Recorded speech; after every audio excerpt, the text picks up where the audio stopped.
Hello everyone, it's the TheCanadianWifier here with those roulettes that you were promised a while ago, and finally breaking into them. As you can see, these battles, or the next series of battles that you will see, are all basically taken on the same day, because I did like 5 roulettes in one day. This first one is against Leo. He's probably better known as 6 Foot Hacks, but probably known about the same.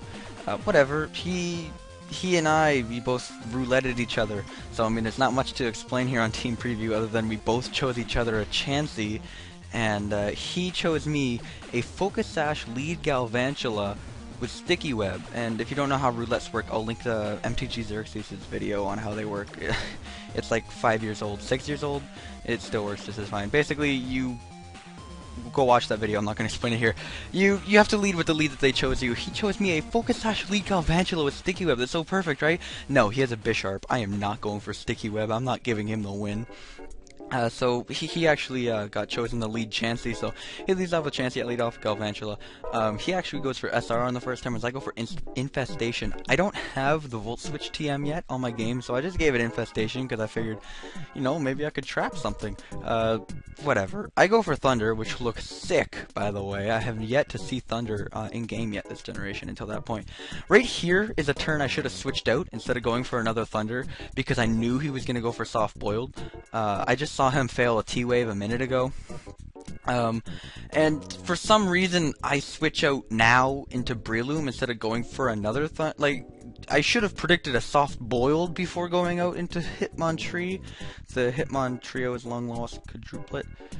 I should have predicted a Soft Boiled before going out into that thing. Unfortunately, I don't.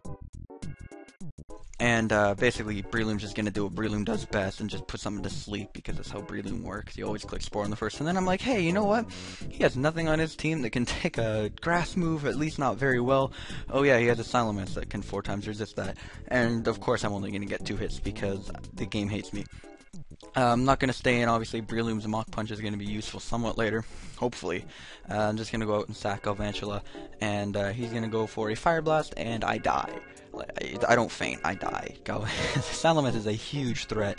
The fact that it's not even getting used in UU, this thing could drop to RU potentially? Are you kidding me? No, just get out. Salamence is way too good.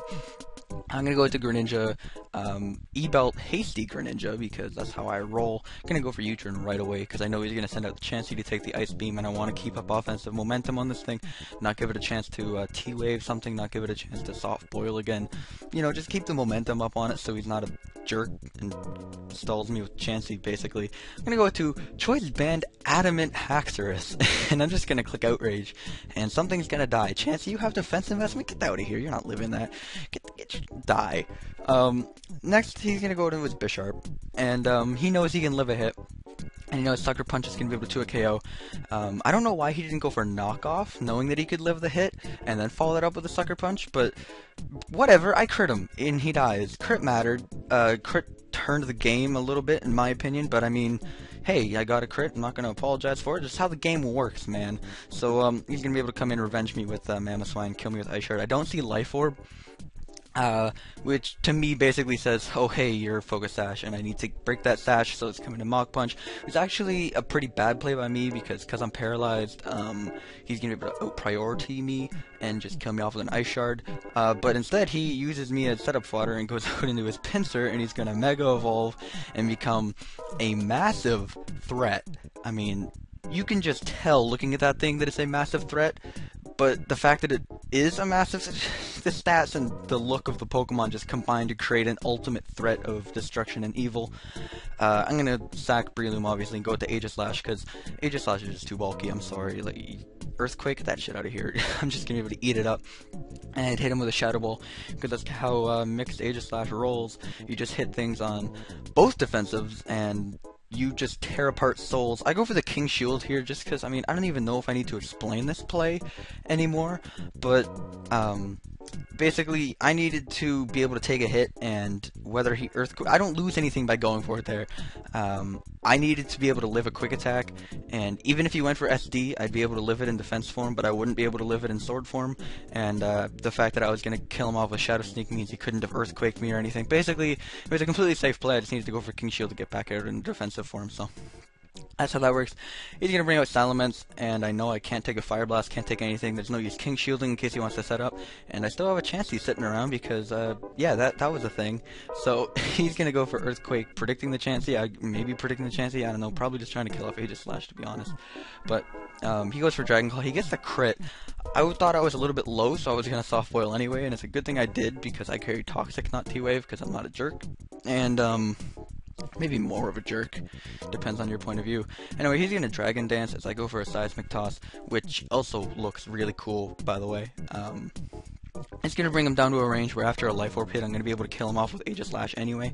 If he had Outrage, Chansey would have just died there, but instead I'm gonna kill him off with a Seismic Toss, so I mean, I could have went up to AG and killed him off with a Shadow Sneak, and instead he doesn't have Outrage, so I just kill him here. It's gonna allow his Mammoth Sign to come in and kill off Chansey with an Earthquake. I'm gonna go to Aegis Slash because the way the game's shaping up, I just need to break his Sash right now with a Shadow Sneak, and I know I'm gonna be able to break the Sash with the Shadow Sneak because Ice Shard won't be able to kill me even in offensive form, although I would be taking the hit, and basically there was nothing he could do to prevent that Shadow Sneak from happening, because even if he switched out into his last, which is the Slow King, I would be able to tear it apart with a Shadow Ball followed up by a Shadow Sneak, and it's asleep, so I mean it wouldn't be able to do anything to me anyway. Regardless, the fact that the Sash is now gone allows me to go out into Greninja and just kill this thing off with a Surf, and kill off, or take out, whatever. Just eliminate the Slow King with a combination of Dark Pulse followed up by U-Turn. Now take a look at these damages real quick. Max special attack investment Dark Pulse does, I don't know, maybe 45%, let's call that. U-Turn just takes it out. Stop running timid on Greninja. Hasty makes no difference. You're not going to live a hit anyway. U-Turn's a good... Fucking timid Greninja pisses me off so much. Thank you all for watching. Thank you all for listening. I have a lot more of these roulettes saved up, like 4 or 5 of them more saved up. So expect to see those periodically, or sporadically. Jesus Christ, I am combining words like a mofo in here. Expect to see those scattered throughout the week, along with some PO lives, or Showdown lives, or whatever website I feel like playing on lives, because I've been in the mood to do some live narrations for you guys. Terrakion, Landorus, and Keldeo just got dropped down to UU, by the way, so expect to see a live involving those things coming up, because those are broken as all shit. Anyway, enough rambling for me. Take it easy, have a good day, thank you all for watching, have a good day, see you later, peace, take it easy, have a fun, fantastic Friday. That was a train wreck of an outro. Bye!